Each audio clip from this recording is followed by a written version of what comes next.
الصلاة أحبتي في الله هي قرب إلى الله سبحانه وتعالى، هي صلة بين العبد وربه. عندما يقول المؤذن الله أكبر الله أكبر، الأذان، عندما يصل إلى قوله حي على الصلاة، لابد أن يستشعر المؤمن المسلم أن خالقه يدعوه إلى حضرته. تصور أخي المسلم لو كنت في هذه الدنيا ودعاك حاكم مسؤول كبير، ماذا ستفعل؟ ستأتي مهرول إليه، ماذا ستفعل بين يديه؟ ستجلس بأدب وخشوع، نعم، تصغي إلى كلامه، تنوي في قلبك أن تفعل ما يريده. كيف أنت مع الله سبحانه وتعالى؟ الله خالقك رازقك مدبر أمورك.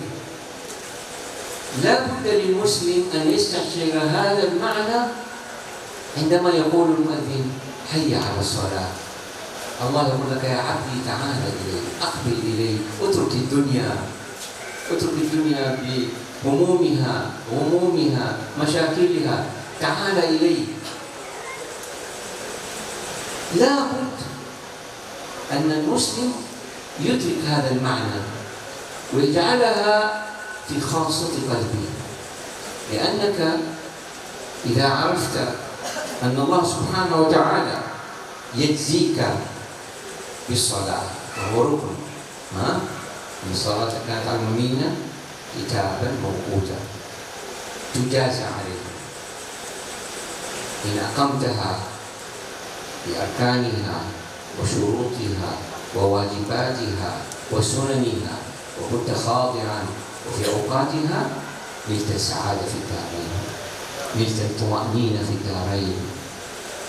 وإذا خالفت أمر الله عاقبك الله، عاقبك في الدنيا بالخسران وبالذلة وبالهموم والغموم، وفي الآخرة بالعذاب الأليم، نسأل الله العافية.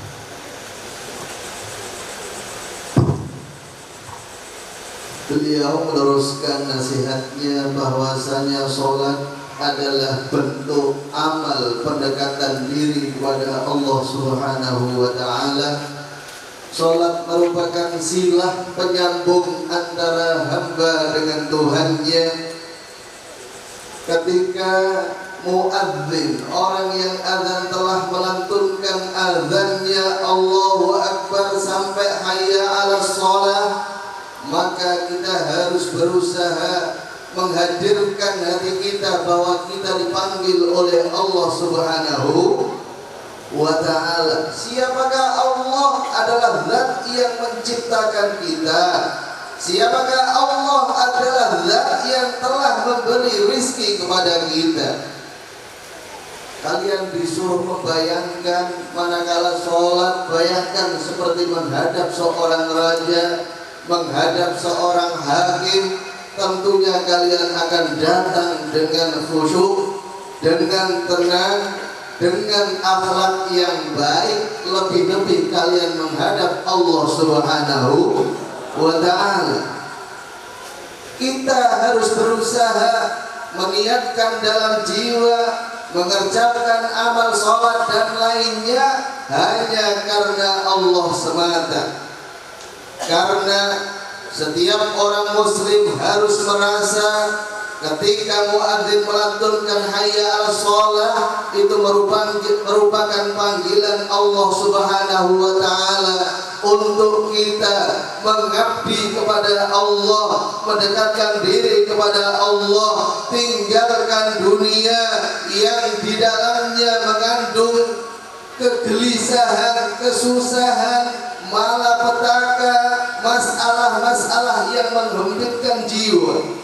Manakala kita meninggalkan dunia ketika dipanggil Allah Subhanahu wa Ta'ala untuk sholat, maka Allah akan memberikan ketenangan kepada kita, memberikan keberkahan kepada kita, keluarga kita, masyarakat kita, manakala semuanya beribadah kepada Allah Allah Subhanahu wa ta'ala. Perasaan seperti ini harus ditanamkan dalam sanubari setiap insan. Ketika orang yang akan melantunkan hayya al sholah, kita harus meninggalkan segala bentuk urusan dunia. Kita harus menghadap kehadiran Allah Subhanahu wa ta'ala, karena Allah Subhanahu wa ta'ala berfirman dalam kitab suci Al-Quran, inna sholata kanat 'alal mu'minina kitaban mawquta. Sesungguhnya sholat itu diwajibkan bagi setiap orang mukmin dan telah ditentukan waktu-waktunya. Waktu subuh, waktu zuhur, waktu asar, maghrib dan isya, semuanya dikasih waktu. Berapakah lamanya kita sholat dibandingkan dengan luarnya sholat? Oleh karena itu beliau menganjurkan kepada kita untuk betul-betul beribadah kepada Allah. Jangan sampai melanggar atau durhaka kepada Allah, karena seluruh kebahagiaan, kesuksesan itu terletak kepada taat kepada Allah. Segala bentuk kegagalan, segala bentuk keresahan, kesusahan dunia sampai akhirat itu dikarenakan meninggalkan perintah Allah Subhanahu wa ta'ala. Mudah-mudahan kita semua menjadi orang-orang yang bahagia, sukses dunia akhirat. Amin ya rabbal alamin. فإذا أخي المسلم، إذا عرفت أن الصلاة ركن من أركان الإسلام وأنك منزي به، إن أقمته حظيت بالسعادة والأمان، وإن تركته حصل لك الشقاء والعياذ بالله، ثم دخول نار جهنم. لأن الصلاة هي الفارق بين المسلم والكافر. هذا الفرق بيننا وبينه. ومن ترك الصلاة متعمدا أصبح كافرا، وإن قام بباقي العبادات. فإذا نحن مكلفون بما أمر الله به، وما خلقت الجن والإنس إلا ليعبدون. ما قالوا ينامون، ما قالوا يأكلون يشربون يفعلون هكذا، لا. إنما خلقت أيها المسلم لأجل غاية عظمى إقامتها في هذه الدنيا، وهذا لن يتأتى لك ولن يحصل لك إلا بامتثال أمر الله سبحانه وتعالى. الشعور بالطمأنينة والنفس تحصل بالصلاة. رأيت كثير من الناس الذين يقيمون الصلاة كما أمر الله بها عندهم راحة نفسية، لا يخافون من جوع، لا يخافون من مرض. نسمع أن نعوذ بالله أمراض كورونا غيرها. الواثق بالله والذي هو صلة بالله لا يخاف.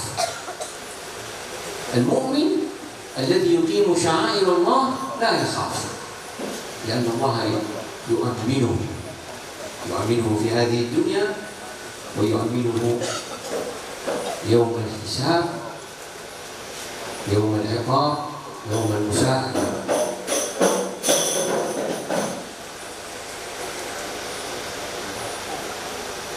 Beliau meneruskan daripada nasihatnya, kita telah diberitahu bahwasanya sholat merupakan rukun Islam yang kedua, bahwasanya sholat merupakan bentuk ibadah yang menjadi pembeda antara muslim dan kafir.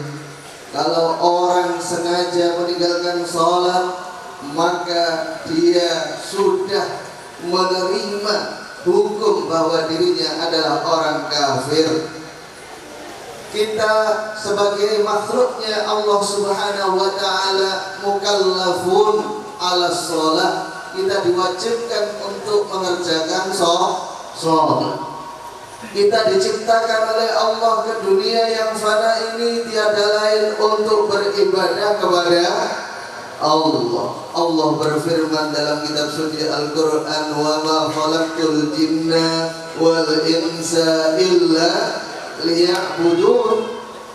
Allah tidak menciptakan jin, Allah tidak menciptakan manusia kecuali hanya untuk beribadah kepadanya. La yuridun an yanamun wa la ya'kulun wa la yashrabun. Allah tidak menginginkan makhluknya hidup di dunia cuma makan, cuma minum, cuma tidur. Itu bukan asal penciptaan Allah terhadap manusia ataupun jin, namun mereka diciptakan oleh Allah hanya untuk beribadah kepadanya. Perhatikan baik-baik, ketika kalian mengawasi orang yang istiqomah dalam sholat, lebih-lebih berjamaah, maka orang tersebut akan mempunyai keistimewaan ketenangan jiwa. Orang ini kelihatannya tenang, orang ini kelihatannya bahagia karena anugerah Allah berupa istiqomahnya dalam melakukan ibadah sholat 5 waktu. Begitu pula sebaliknya, orang yang gegabah meninggalkan sholat, meneledorkan sholat, maka hidupnya dipenuhi dengan kesusahan, hidupnya dipenuhi dengan kegundahan karena mereka meninggalkan perintah Allah Subhanahu wa ta'ala. Sebaik-baik bekal untuk kehidupan yang tiada akhirnya adalah bekal taat kepada Allah Subhanahu wa ta'ala. Di antaranya adalah istiqomah mengerjakan sholat secara berjamaah. Sholat merupakan penyambung, sambung rasa antara hamba dengan Tuhannya, serta pembeda antara dia muslim ataukah kafir. Dengan sholat inilah kita akan memahami apa yang dimaksud kedekatan diri dengan Allah Subhanahu wa ta'ala. Kita akan tumbuh kecintaan kepada Allah Subhanahu wa ta'ala.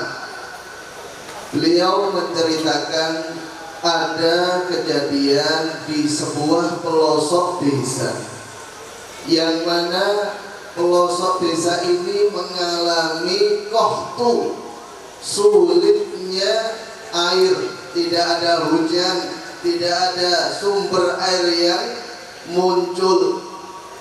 Akhirnya hakim atau kepala daerah setempat menyuruh seluruh masyarakat untuk berkumpul untuk sholat istisqa, mencari minta hujan kehadiran Allah Subhanahu wa ta'ala.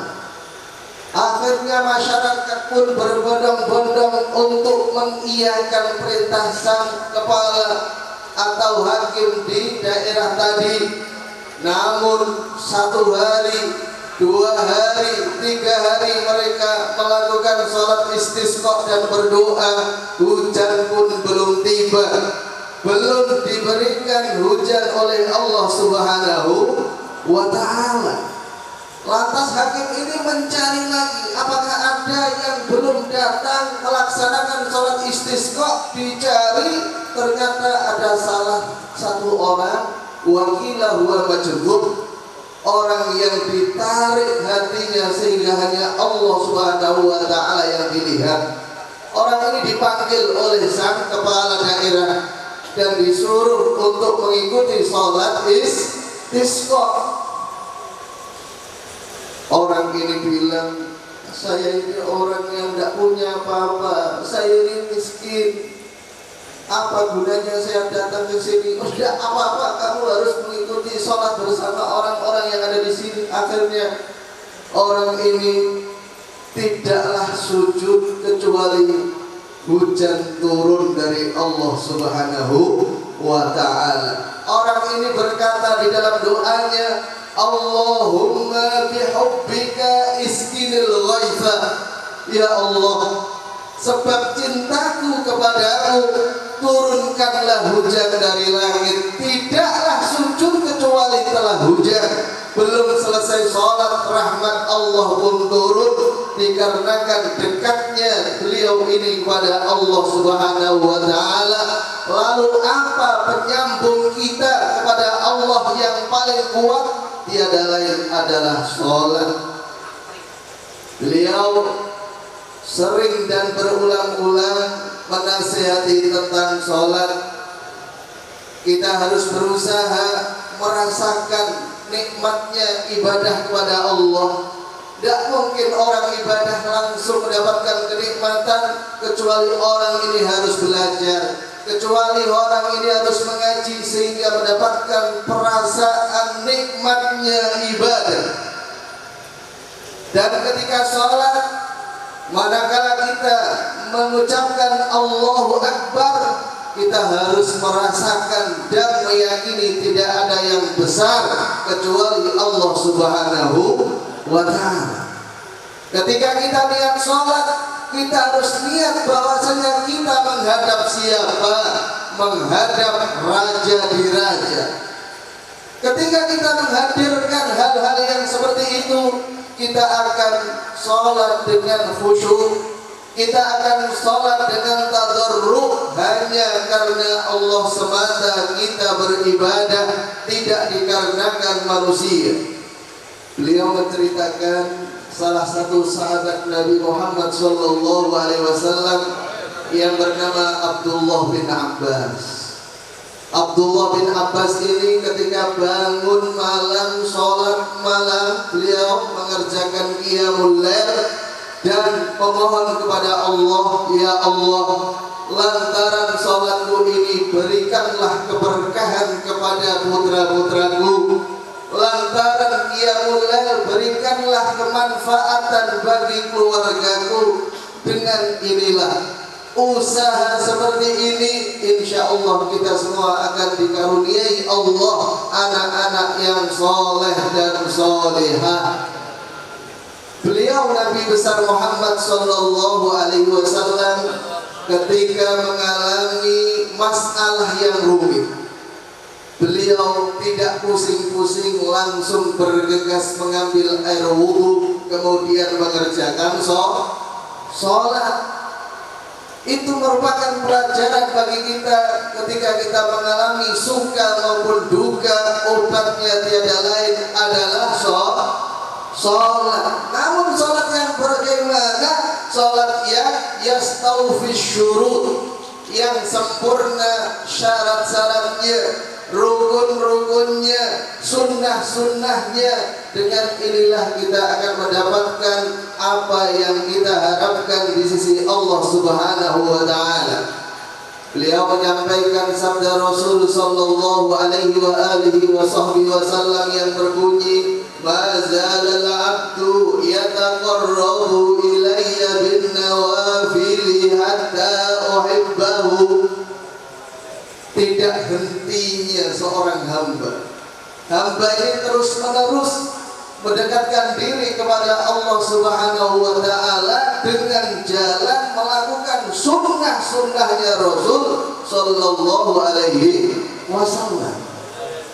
Janji Allah, hatta uhibbahu, ketika seorang hamba sempurna mengikuti sunnah nabinya, maka Allah akan menyintainya. Bukan kalian yang menyintai, tapi Rabbul Izzah yang menyintai. Saya mau nanya, yang susah itu yang dicinta apa yang menyinta? Yang enak yang menyinta apa dicinta? Yang dicintai yang enak. Kalian itu dicintai Allah dengan syarat sempurna mengikuti sunnah nabinya sallallahu alaihi wasallam. Ketika kalian dicintai oleh Allah, kuntu sam'ahu alladhi yasma'u bihi, Allah akan menjaga pendengaran kalian. Kalian tidak akan mendengarkan kemaksiatan, gosip atau fitnah-fitnah yang mewabah. Wa yadahu alladzi yaftishu biha, tangan kalian akan dijaga oleh Allah, tidak akan melukai, menyakiti orang.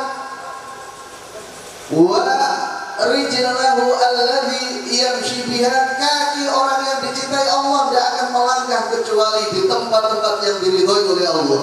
Kita datang termasuk orang yang dicintai Allah. Buktinya datang kita di tempat yang diridhoi oleh Allah. Mudah-mudahan kemuliaan ini kita terima sampai meninggal dunia. Amin Allahumma amin. Kun ma'allah, Allahu ma'aka. Berusahalah kalian untuk selalu bersama Allah, dalam artian selalu ingat, sadar bahwasanya Allah selalu mengawasi kita. Tentunya Allah pun akan bersama kalian. Ini harus ditanamkan di dalam sanubari seorang muslim supaya tidak gegabah sembrono melakukan larangan Allah Subhanahu wa ta'ala. Namanya orang kadang sehat, kadang sakit. Ketika sakit pun tidak boleh meninggalkan sholat. Syariat Nabi Muhammad ketika orang itu sakit dikasih cara sholat bagi orang yang sakit. Kalau tidak tahu belajar, banyak ulama, banyak habaib. Ketika di akhirat jangan menyalahkan kiai habaib karena tidak tahu, karena salahmu sendiri tidak mau hadir di pengajiannya habaib atau kiai.